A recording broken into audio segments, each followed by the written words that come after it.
Title: Art Education for the Blind.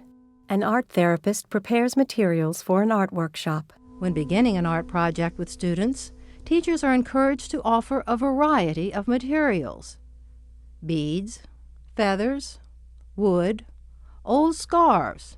Even tape can make this creative experience a fun one. There's sound, it's tactile, and the color will elicit a lot of imagination. So there's a lot of people with vision impairments do have color concept, even if they're completely blind. Students sit around a table working on art projects. Then, art therapist Jennifer Drower speaks. Letting students choose the materials they want to use is an important part of art making, especially for students who are blind or have low vision. With these kids, so many decisions are made for them. It's so important for them to be able to have the ability to choose what they want to do. They're able to make choices, and authentic choices, that will help them to best express whatever it is that they want to express. It's important to have items in separate containers so that they can then discern what's what. It gives it a boundary, and so they have a focus point for what they want, and they know where to go. Now, a series of shots. A student manipulates clay. Another places colored shapes on a white sheet of paper. Another student in a wheelchair applies paint with a brush to a canvas on an easel. Then, Ms. Drower. Students can choose to make art that relates to their museum experience, a life experience, or one that comes from their imaginations. Talking or writing about their artworks is another way to spark creativity. Freedom of expression is the most important element in this exercise, and one that helps foster self-esteem, especially for those who have been blind since birth. It is a vehicle in which one sees oneself reflected back. It builds a sense of self. That is evidence of who they are, and that is so important in anybody's development.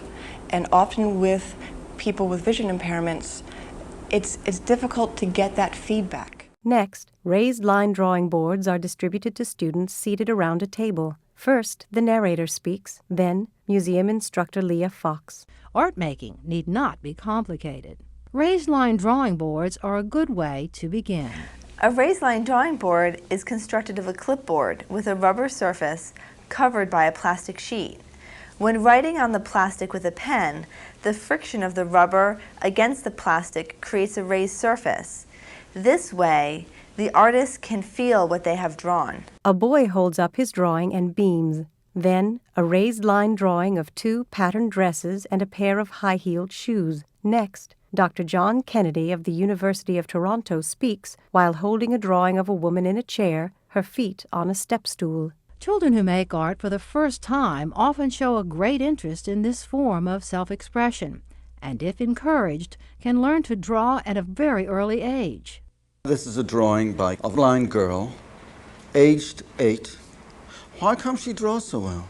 Well, from the age of 2 or 3, she was encouraged to draw by her mother. Now, a series of shots. A brown clay sculpture of two figures embracing. A white clay dinosaur. A wall display of line drawings in broad brush strokes. A collage of red, blue, and purple string swirled on a bright pink background. A green reptilian monster bares its fangs while winking. Then, Ms. Drower speaks. Teachers are encouraged to display the students' art, but it is important to first ask permission.